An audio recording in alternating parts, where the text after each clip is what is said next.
Hey, curl friend! So now that you've had your first 4 naturals treatment and used leave-in conditioner, castor oil, gel, and used your Tangle Tamer, I'm sure your curls are out of this world. But you're wondering, will this last when it's dry? How long will it take to dry? What's the best method? Is a diffuser involved? You're right to wonder because, in truth, the way curls are dried is very important.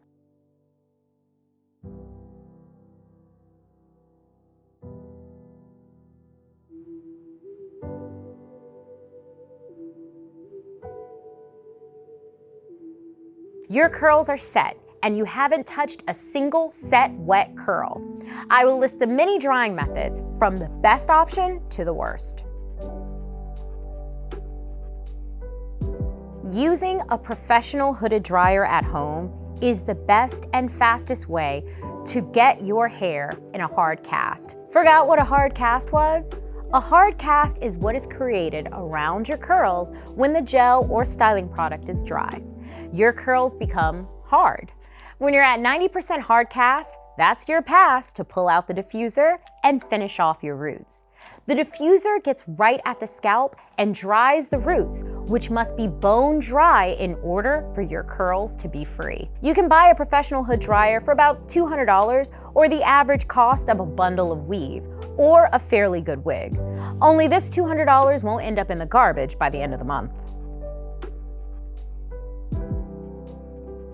Most of these dryers are less than $125, but unfortunately, you get what you pay for. These dryers often take longer because they aren't very powerful and can have poor heat circulation. Once your hair is about 90% dry and has formed that hard cast, it's time to finish off your roots with the diffuser. This method is pretty brutal because you'll be holding the dryer the whole time. When doing this method, be sure to follow the cardinal rule. Never touch wet curls. You have to move your head around a lot, but it helps to use your neck or flip over so that you aren't moving your wet curls with your hands. To check if your hard cast has formed, turn your dryer off, give your hair about 30 seconds to cool down to check if the cast has formed. When your curls are set, spend about 15 minutes just drying your roots.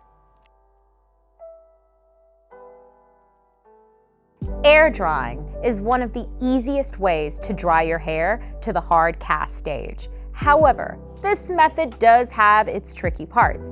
Namely, you have to maintain the cardinal rule. Never touch wet curls for a much longer period of time than the other methods. That includes pressing your head up against seats or walls.